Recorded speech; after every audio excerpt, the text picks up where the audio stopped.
Bienvenidas y bienvenidos a Tangente Podcast. Yo soy Lucy Rodríguez y este es un episodio más sobre la diáspora científica. Si no han visto estos episodios, pues pueden ir a nuestro YouTube o a Spotify donde escuchen. Llevo haciendo una serie que inició con mujeres en la ciencia y luego pues decidimos ampliar porque también a los hombres hay que incluirlos, ¿no? Entonces ampliamos a la diáspora científica de Guatemala, en donde estoy trayendo historias de personas que bueno, han tenido que emigrar. Todo esto se ha coordinado gracias a la Organización de Mujeres en la Ciencia en el Mundo en Desarrollo, así que muchísimas gracias a la OWSD por ayudarnos a coordinar esto y pues traernos ese talento que ha venido aquí a las conversaciones. Así que hoy vamos a hablar con dos personas que se dedican casualmente a la energía. Yo no sé si esto fue a propósito o fue casualidad, porque a veces me tocan como diferentes campos de estudio. Pero antes de presentarles a mis invitados, primero quiero recordarles pues que se suscriban a nuestro canal de YouTube y también que nos sigan en redes sociales. Estamos en todas las redes sociales, nos encuentran como Tangente GT. Y también, si prefieren únicamente audio, pues estamos en Spotify, Apple Podcasts, Google Podcasts y todas las plataformas para hacer streaming de podcast. Ahí nos pueden encontrar también. Y bueno, les cuento quiénes me acompañan hoy. Pues ella es Cristina Domínguez. Bienvenida. Gracias, Lucy. Gracias por el espacio. Pues es un gusto. Y Diego Juan, bienvenido. Gracias. Aunque no soy mujer, agradezco la invitación. A veces hacemos algunas buenas contribuciones también. No, sí. Yo sé que menos, pero sí. He tenido últimamente más invitados hombres y por eso decidimos cambiarlo a una diáspora científica. Incluso antes de empezar esta serie de episodios, yo había tenido algo muy similar. Tuve una entrevista con 2 economistas que salieron a estudiar afuera. Uno volvió y se quedó viviendo en Guatemala y el otro se quedó fuera. Y también hablamos de cómo la fuga de cerebros versus la diáspora, etc. Pero sí, no, más que bienvenido, Diego. Si querés empezamos contigo. No, pero no. Podemos empezar, contanos un poquito.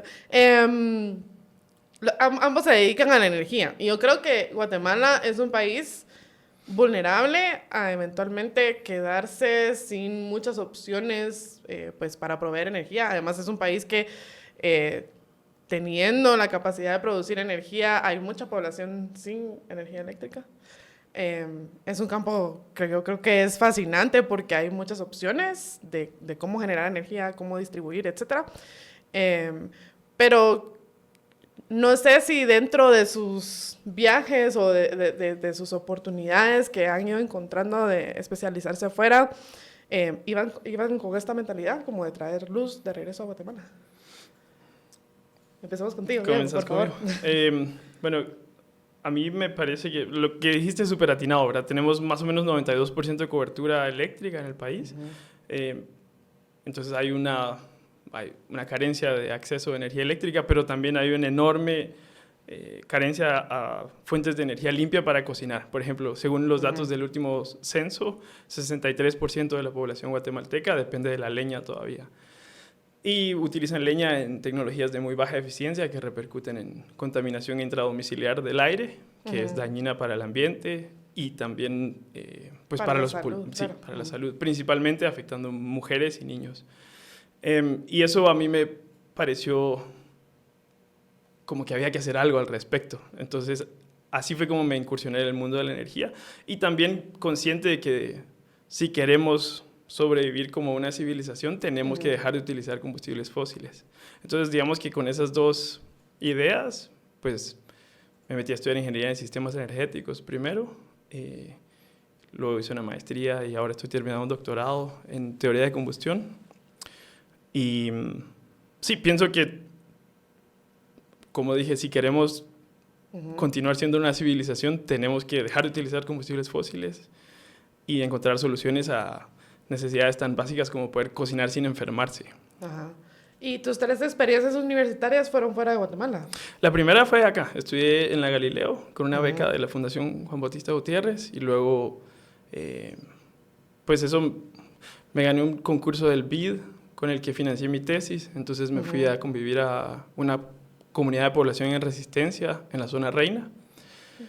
Está como a 14 horas de la capital, muy remota. Porque, bueno, yo como guatemalteco de clase media era consciente del problema de la leña, pero no sabía qué significa realmente depender de ella, ¿verdad? Ya va pasando el año nuevo, pero de todas formas seguimos con metas nuevas y una de esas metas puede ser tener muebles nuevos. Eso es importante porque en San Miguel hay 5 combos de escritorios que van desde los 500 hasta los 1100. Ahorita que los niños están en el colegio, a lo mejor necesitan un escritorio para la casa. Y con el código Tangente SM, así junto, Tangente SM, en la página web o en el WhatsApp 22680808, pueden escribir y les dan el descuento de San Miguel. Ya saben que hay combos de escritorio desde 500 hasta 1100, diferentes precios según sus necesidades.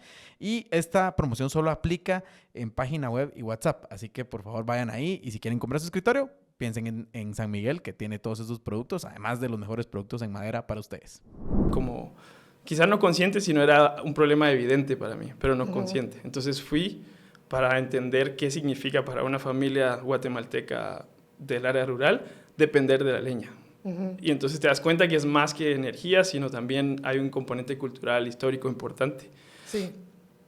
Y entendés que quizá el problema no es visto de la misma forma, porque es normal. Exacto.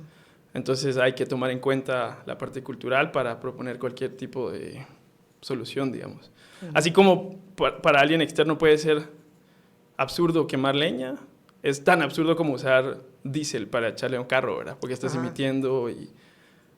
entonces, no sé, es interesante ver el mundo de la energía desde diferentes perspectivas para entenderlo, pero en última instancia hay que dejar de hacer las cosas como las estamos haciendo, en mi opinión. Y bueno, después de estudiar en Galileo me fui a Holanda a hacer una maestría. Me gustó la ciencia, me enamoré de ella y me quedé haciendo un doctorado. Y ahora estoy terminando. Ah, mira. O sea, sí fue ha sido un recorrido largo, por lo que veo. Pero sí, pero sí y yo creo que eso también es un tema en estas entrevistas de la diáspora. O sea, son personas que dedican una parte amplia de su vida a la ciencia. Es decir, esto de ser científico no es algo como que, bueno, solo saco una carrera en ciencias y ya está, sino que se ve como estas personas dedican décadas de su vida, ¿no? a desarrollar y cultivar su ciencia. Y bueno, Cristina, contame, en tu caso, ¿viviste algo similar o qué fue lo que te hizo ir a buscar, pues, profesionalizarte en temas energéticos? Yo creo que es una experiencia casi similar porque mi especialización también está en acceso energético. Entonces, comprendo todo lo que tú dices y todos los problemas también sociales que llevan con ello, ¿verdad? La falta de acceso a combustibles limpios, ya tanto para cocinar o si hablamos de la falta de acceso básica que es a la energía eléctrica, ¿verdad? Que eso te abre oportunidades, eso te abre las puertas al desarrollo básicamente para que las familias sí puedan prosperar y puedan empezar a generar ingresos, puedan por lo menos encender un foquito en sus casas, etcétera, ¿verdad?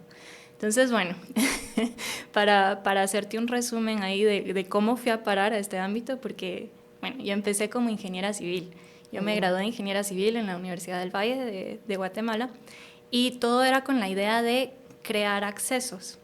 O sea, yo siempre me vi motivada primero por las ciencias, por las matemáticas, entonces para mí estaba súper claro que quería una ingeniería. Pero al momento de decidir, ¿sabes? No sabes cuál, no sabes qué realmente hacer, ¿verdad?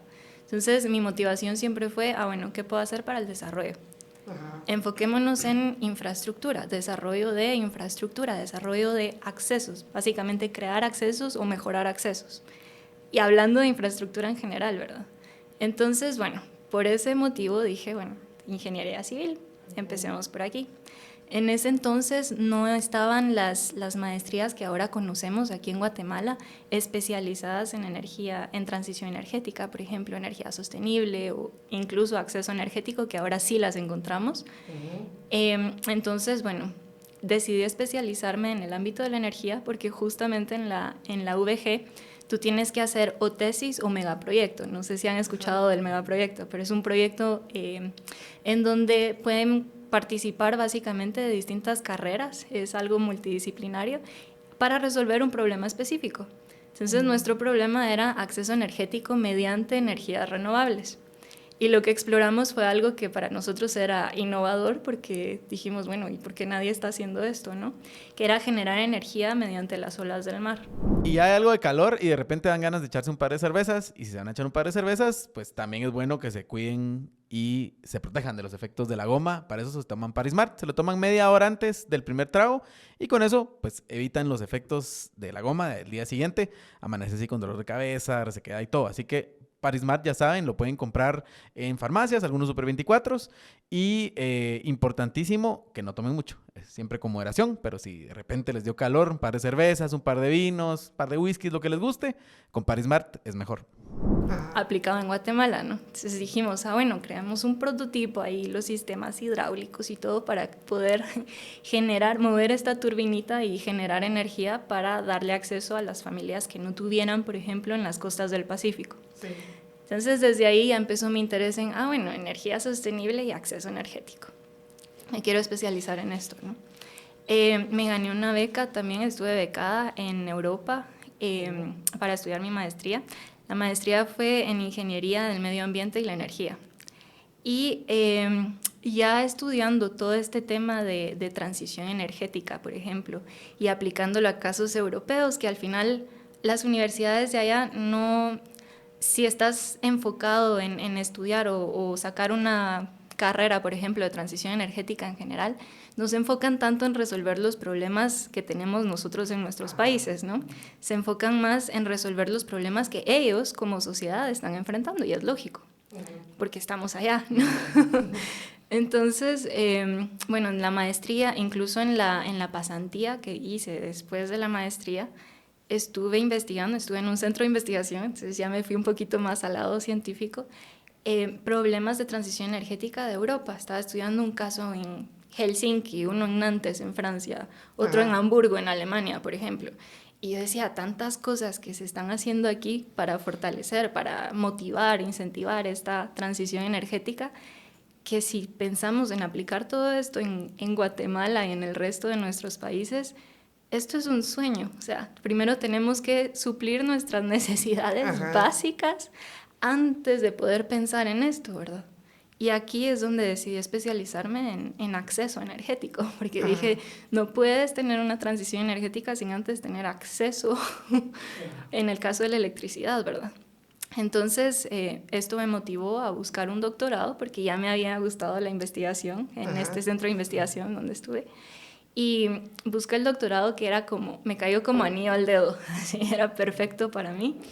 Se trataba sobre buscar métodos, modelos matemáticos, por ejemplo, modelos usando datos geoespaciales, usando inteligencia artificial, para poder estimar cuánta energía nos va a consumir la gente que aún no tiene acceso a la electricidad. Aquí hablando únicamente de la energía eléctrica, ¿verdad? Y claro que cuando hablas de demanda, más que de suministro, en la demanda te entran todos estos aspectos culturales, sociales, de por qué la gente te va a consumir más, por qué la gente te va a consumir menos. Entonces, en mi doctorado, algo que tuve la oportunidad de explorar también fue las ciencias sociales, que como ingeniero no necesariamente lo ves tan claro, ¿verdad? Cuando te ponen un problema lo ves todo desde el punto de vista técnico y no te pones a pensar en todo lo que está influenciando tu problema y lo que está realmente haciéndole un problema, ¿verdad? En el caso de acceso energético mediante combustibles limpios para cocinar, me imagino que es exactamente eso, ¿verdad? Lo que pasa, esto del contexto social, cultural y todo que ya entra en juego. Entonces, el doctorado lo hice en Suiza, en ETH Zurich, que es una universidad ahí, y me quedé haciendo el postdoctorado también, justamente en los mismos temas. Pero algo bonito que me pasó en el doctorado es que yo pude moldear mi proyecto. Entonces, al final, mi proyecto estaba enfocado bastante en África subsahariana, porque sabemos que ahí tenemos el problema más crítico, ¿verdad? De acceso energético a nivel mundial. Pero yo, de una forma u otra, básicamente, quise traer algún funding para Guatemala. Entonces aplicas a grants y aplicas a fondos de lo que sea que estuviera en Suiza, en mi caso, para poder hacer, yo aplicar mi investigación en Guatemala. Y así fue como justamente fui conectando todos los puntitos, ¿verdad? Para regresar. La verdad es que qué visión a largo plazo, siento yo, como de verdad ir poco a poco y sí se logró el grant. Sí. Felicidades. Eso fue parte de mi doctorado, de hecho. Uh-huh. Entonces lo hice dentro del doctorado, fue una grant pequeña, pero al mismo tiempo me ayudó a, como tú decías, ¿verdad? A ir a ver la realidad. Si su amigo canino está así malito del corazón, es importante que le den Pragma o Pigmeodan. Cualquiera de esos dos productos, pregunten a su veterinario. Es un producto de Bauer y es un excelente producto para cuidar el corazón de sus perros. Tiene el mejor precio en el mercado. Importante siempre consultar con el veterinario antes de darle cualquier medicina a su amigo canino. Ya saben, Pragma y Pigmeodan de Bauer. O sea, este estudio lo apliqué en África, como te comentaba ya. Entonces estuve en Kenia viviendo como por 3 meses. En Pakistán, ahí no estuve viviendo, sino me asocié con una universidad local. Y en Guatemala. Y aquí sí estuve trabajando con distintas ONGs y con universidades locales.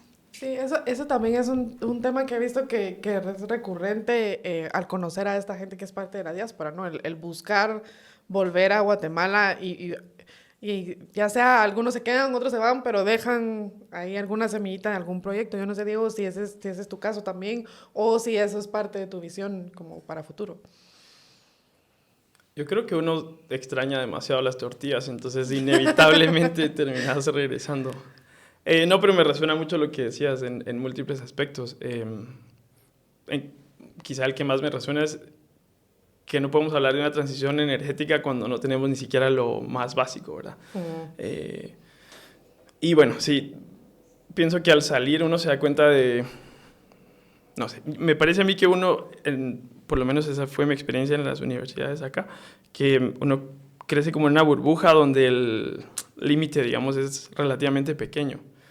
Pero uno no se da cuenta realmente de hasta dónde va la ciencia en otras partes del mundo donde hay presupuestos dedicados de una manera estructural, estratégicamente empujando ciertas tecnologías, ¿no? Por ejemplo, Holanda, digamos, la cantidad de recursos que ponen en transición energética o en photonics para hacer, digamos, semiconductores más precisos porque el canal del corte láser es demasiado ancho, entonces tratan de hacerlos pequeños. Es decir, es algo que es bastante despegado de nuestra realidad, pero tampoco hay que pensar que siempre fue así, ¿verdad? Porque si vemos la Universidad de San Carlos, por ejemplo, lo que era en los 60, 70 era realmente un trabajo muy bien hecho, digamos. De investigación, etcétera.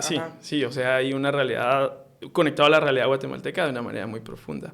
Entonces, no es como que no se puede hacer aquí, de hecho ya lo hicimos, ¿verdad? Hay que preguntarnos por qué estamos así ahora. Y me gusta mucho lo que decís de ir y conocer y aplicar lo que aprendemos aquí, ¿verdad? Mis amigos allá siempre me decían que yo no vivía en Holanda, sino que estaba en Holanda.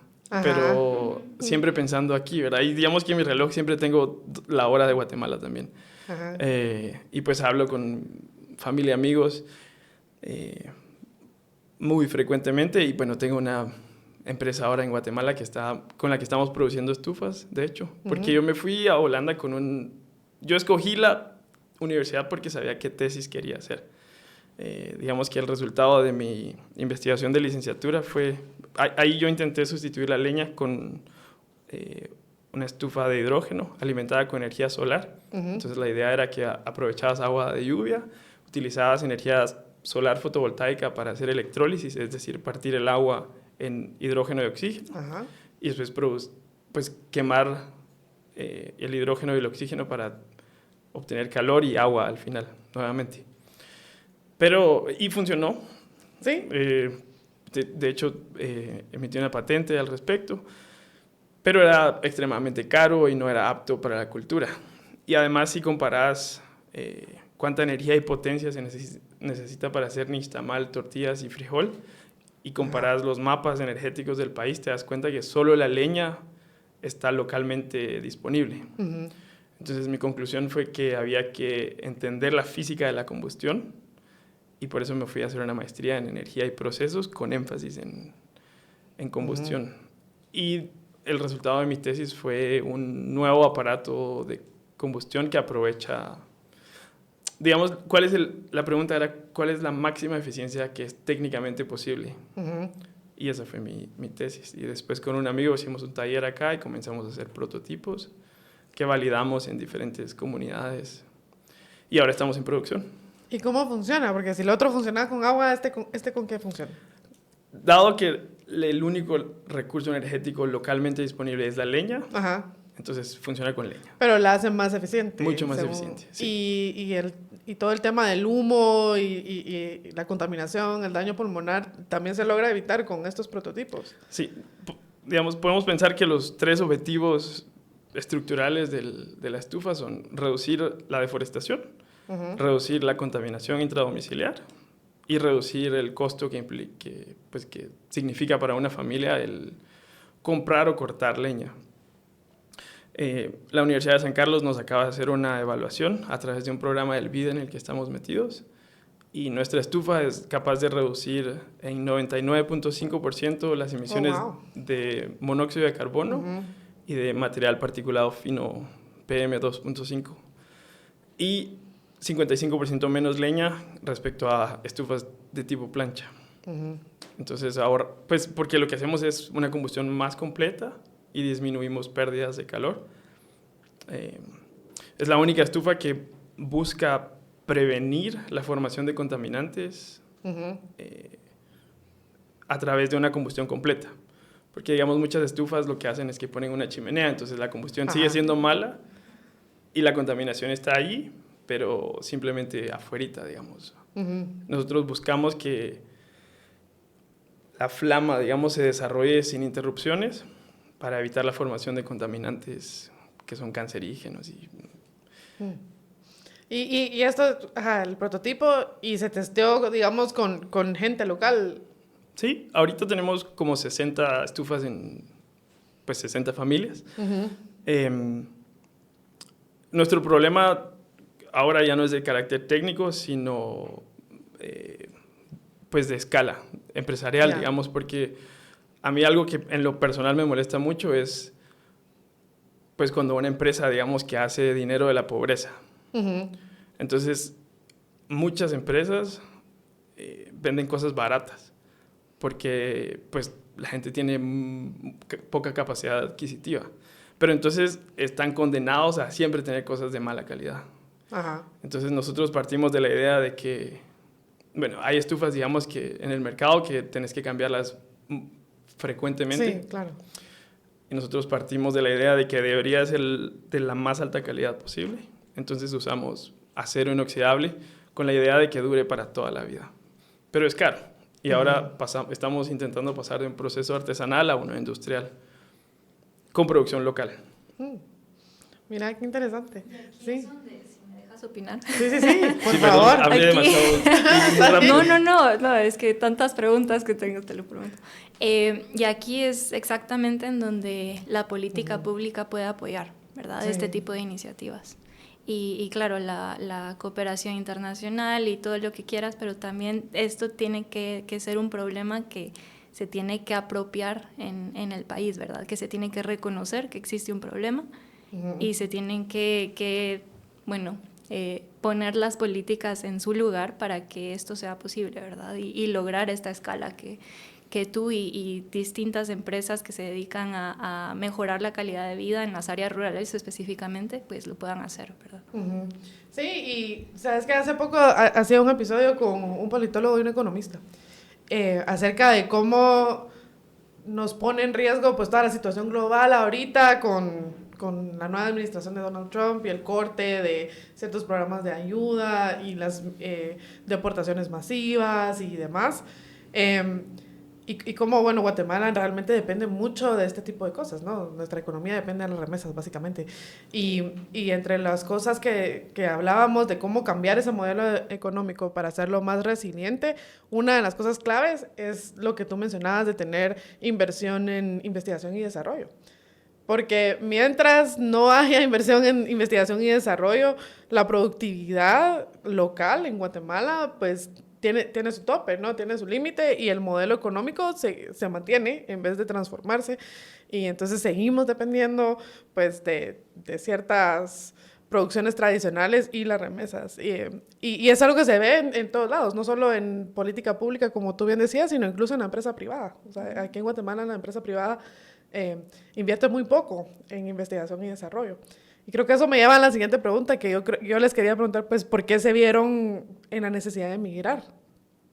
O sea, ¿qué tanto de las oportunidades que buscaban estaban disponibles aquí en Guatemala o si definitivamente, pues no había opción? Bueno. Cuéntame, sí. En mi caso, como ya te comentaba, ¿verdad? En mis tiempos no existía una maestría o una especialización que ahora sí hay, ¿verdad? Ahora encuentras en distintas universidades en el país, que se especializara en transición energética, en energías sostenibles y que explorara todas las posibilidades de ello, ¿verdad? Por ese motivo estuve buscando distintas oportunidades en el exterior, claro, aplicando a miles de becas para poder hacer esto posible.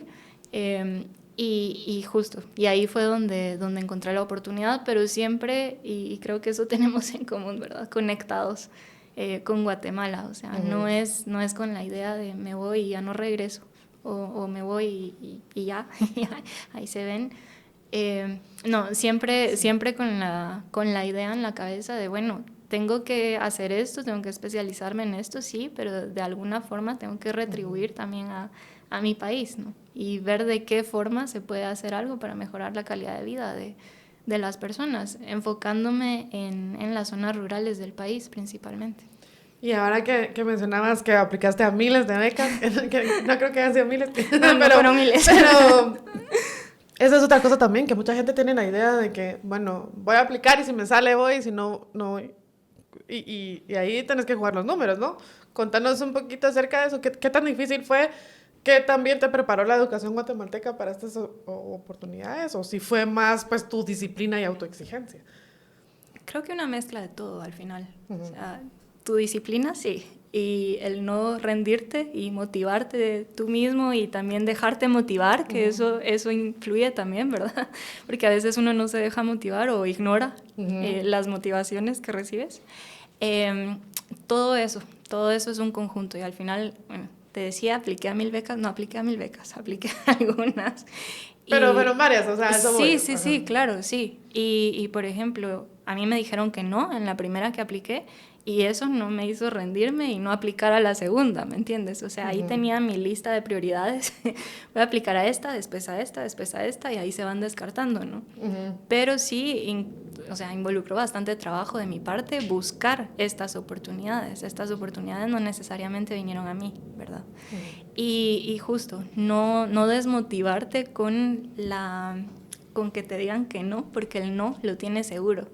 Es algo que ni siquiera necesitas de aplicar, o sea, el no ya lo tienes ganado.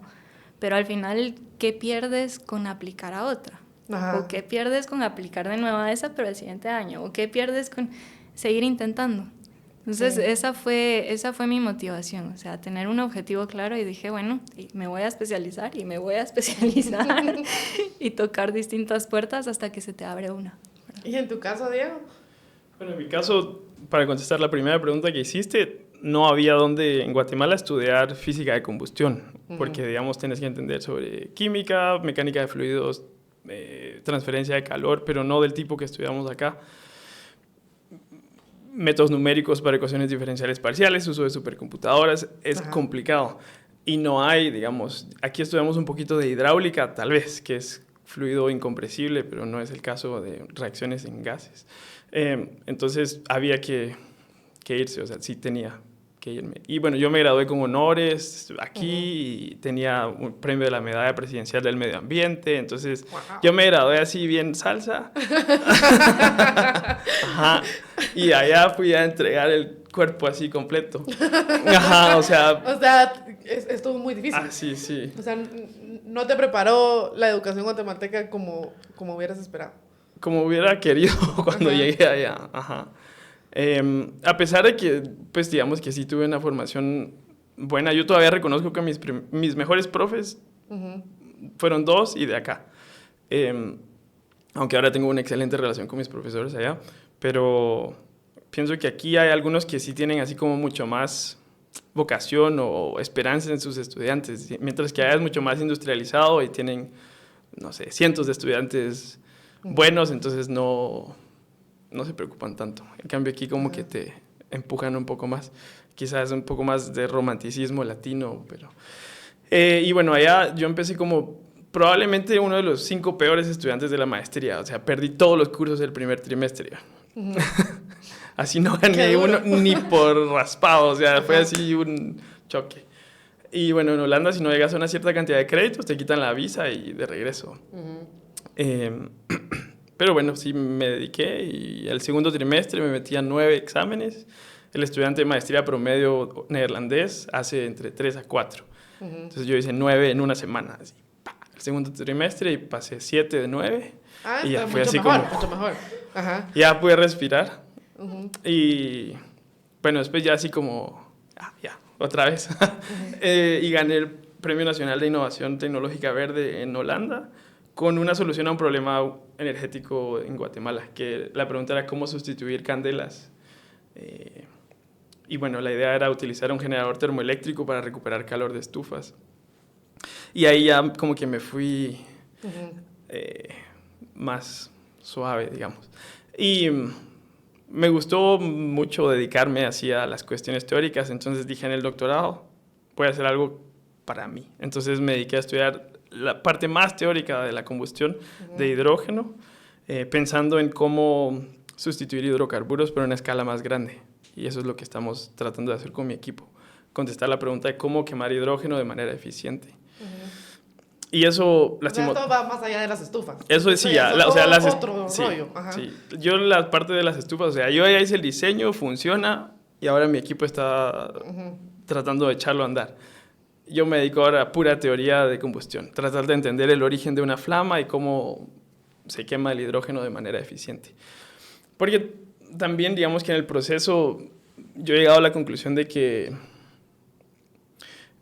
simplemente tenemos que cambiar totalmente cómo hacemos las cosas. O sea, no podemos suponer que la estabilidad climática va a continuar siendo garantizada si quemamos combustibles fósiles. O sea, estamos socavando las condiciones ambientales que nos permiten vivir.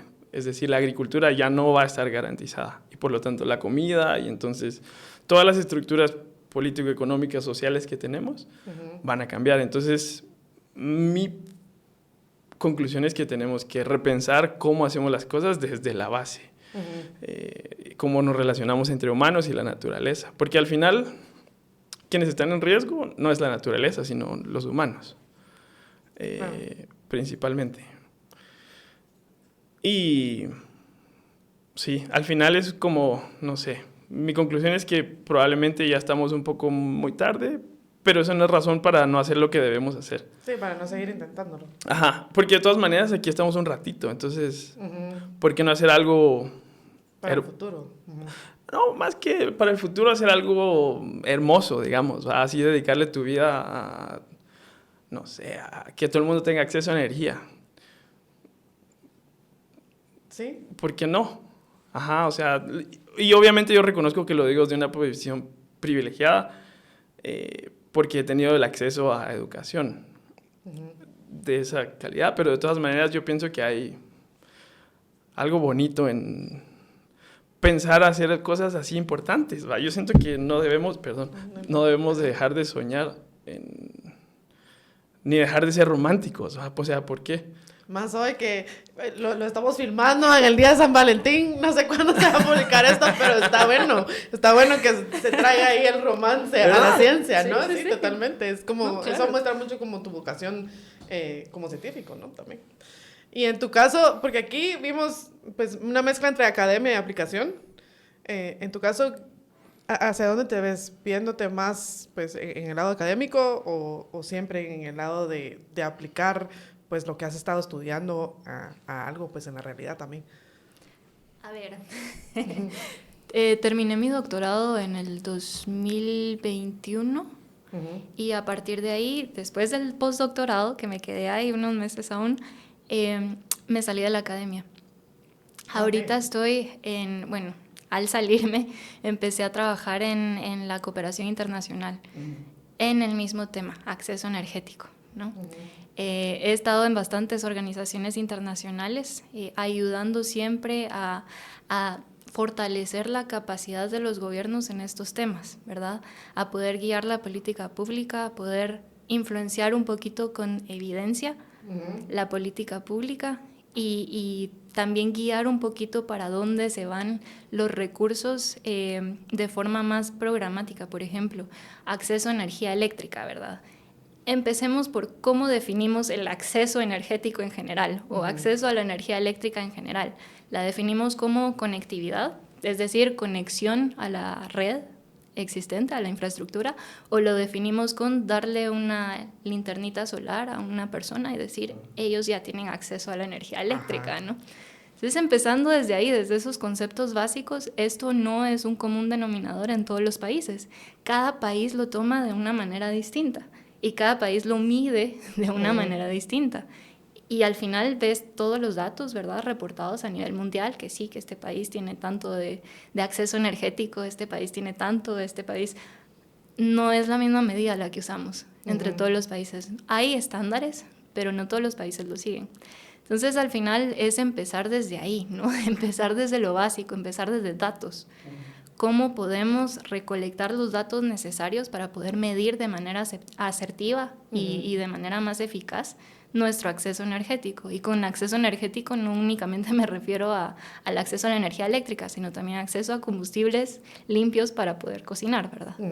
Entonces, todo esto va conectado y he dedicado mis últimos años, digamos, a poder hacer esto, a poder guiar, a poder implementar, a poder participar en proyectos también a nivel comunitario para poder ver de qué manera se evidencia que la tecnología sola no es suficiente. Tiene que ir acompañada de todos los aspectos sociales para que la gente realmente adopte una tecnología, ¿verdad?, que le estás llevando. Y que tienen que entender, así como tú decías, tienen que reconocer que existe un problema, porque en la vida diaria no hay problema. Es como, he venido haciendo esto toda mi vida. ¿Cuál es el problema aquí? Sobreadaptación, digamos. Exacto, sí. No, y eso nos pasa a nosotros también, ¿verdad? Viene una nueva tecnología, es como, ¿qué es eso? O sea, no, yo voy a seguir con mis costumbres, yo voy a seguir con mi cultura, ¿no? Entonces, atacar todos estos aspectos ya desde el punto de vista, digamos, económico, social, desde el punto de vista de ciencias políticas también en general, ¿verdad?, de la política pública, influye bastante, y por eso te decía que al final, para lograr el cambio, tiene que ser una colaboración entre distintos actores, no lo puede lograr uno solo. O sea, al final tiene que ser una colaboración, tiene que haber una conexión también, una transferencia de datos. Tiene que haber un sistema en donde se pueda medir bien lo que queremos medir. No puedes administrar lo que no vas a medir o lo que no se puede medir, ¿no? Entonces, al final, los datos para mí, y eso lo hice desde el doctorado, ¿verdad? Los datos, ciencia de datos, es bastante importante, es esencial para poder ya guiar políticas públicas en este aspecto. Sí, claro, porque sin evidencia muy, muy difícil guiar la política pública. Otra de las cosas que hemos hablado aquí con la gente que viene de la diáspora científica también es cómo han formado comunidades científicas de guatemaltecos tanto en el país en el que residen como en otros países, ¿no? Digamos, tal vez personas que están viendo maestrías, doctorados en Estados Unidos que hablan con gente de Europa o en Sudamérica, etcétera. ¿Es el caso de ustedes? ¿Tienen alguna como comunidad de gente científica que se fue de Guatemala pero dejó ahí como la semillita de querer hacer algo por Guatemala? Si quieres, comienza tú. Okay. Sí,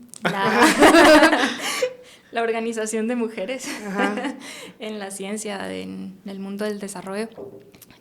Esta organización ha sido un vínculo bastante importante entre todas, por lo menos las científicas, ¿verdad? Que estamos distribuidas alrededor del mundo y al final es nuestro punto de encuentro y nuestro punto para decidir qué podemos hacer por Guatemala. Entonces, para mí, este vínculo que he tenido con esa organización me ha dado toda esta, no únicamente la motivación, ¿verdad? Sino también la inspiración al trabajar con todas estas mujeres que han hecho tanto y tanto por el país también, aunque estén afuera, cada una desde su ámbito, ¿verdad? Eso te motiva y te inspira a decir, bueno, espera, estoy desde aquí, pero sí, puedo hacer algo por mi país, ¿no? No necesariamente porque estoy afuera, no significa que no pueda hacer algo y que no pueda contribuir a cambiar o a mejorar la calidad de vida de las personas en mi país. Entonces, para mí esa organización ha sido el punto clave, digamos, en donde todas encontramos un apoyo entre nosotras y al mismo tiempo encontramos esa conexión con Guatemala desde donde sea que estemos. Sí, no, y a mí me ha impresionado mucho cómo se motivan entre sí para aplicar a grants, a premios, de ahí han salido medallas, publicaciones, etcétera. Así que sí creo que es un gran trabajo el que hacen. Y en tu caso, ¿has encontrado alguna comunidad también científica en donde has encontrado apoyo o conexiones o incluso, pues en tu caso que hay negocio, pues algo que te ayude a tu negocio también?